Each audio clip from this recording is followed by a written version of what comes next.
মাছকে ছাই দিয়ে ধরে এইরকম করে ধরবো, ওর নড়াচড়া করতে পারবে না, চলে যেতে হবে। এবং সেই দিন বেশি দূরে নয়, ওই যে ওবায়দুল কাদের বলেছেন না, বিএনপি যদি ক্ষমতায় যায় এক রাতের মধ্যে আওয়ামী লীগ শেষ হয়ে যাবে। মানে কি ভাই, নিজেরা খবর তুলবে? আওয়ামী লীগের লোক নিজেরা হাটফেল করে মারা যাবে, হায় হায় বিএনপি এসে গেছে, ওকে হাটফেল করবে? ওবায়দুল কাদের সাহেব ব্যাখ্যা দেবেন উনি কি বোঝাতে চেয়েছেন। এখানে আহমদ আজম আছেন, বিএনপি চেয়ারপারসনের উপদেষ্টা, ভাইস চেয়ারম্যান, সরি। তাছাড়াও তাদের যত নেতা আছে তারা বিভিন্ন জায়গায় বলেছেন আমরা প্রতিশোধের রাজনীতি করব না। তো প্রতিশোধের রাজনীতি না করলে আপনারা মরবেন কেন? আসল কথা কি জানেন?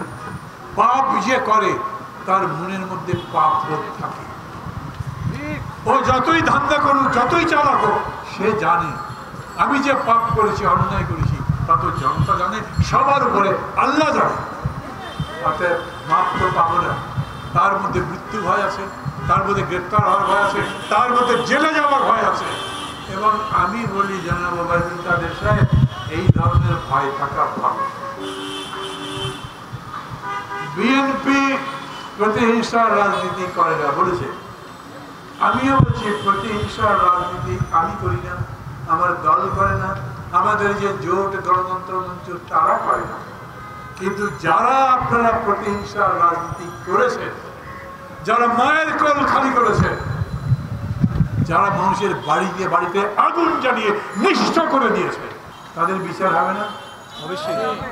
লক্ষ কোটি টাকা বিদেশে পাচার করে নিয়ে গেছে, তাদের বিচার হবে না? অবশ্যই বিচার হবে। মামলা আছে বিআই সাহেবের নামে, বড় বিআই না, ছোট বিআই।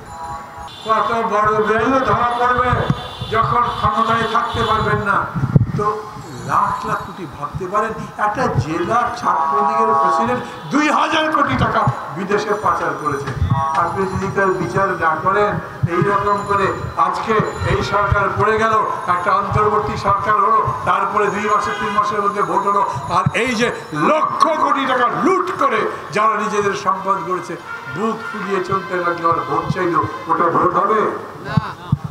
অতএব আমি আমার কথা বলি, কারোর প্রতি ব্যক্তিগত বিদ্বেষ নাই।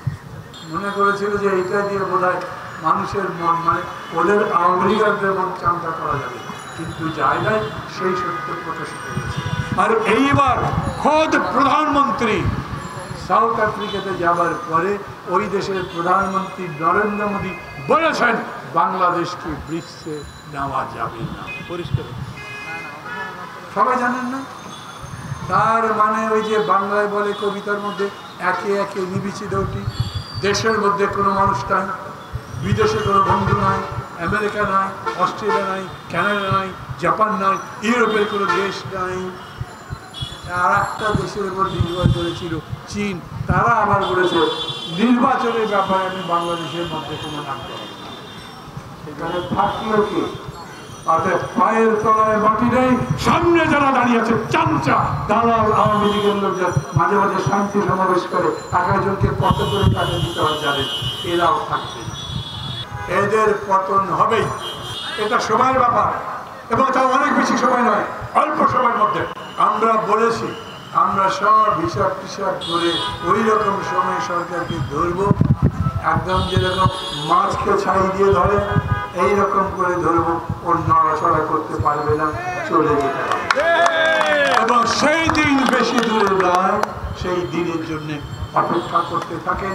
মেবি এই মাস তো শেষই হয়ে গেল, সামনের মাসে আলামত দেখবেন, সামনের মাসের দিন হয়, পরের মাসের মধ্যে আমরা সরকারকে আমাদের চূড়ান্ত বার্তা দিতে চাই।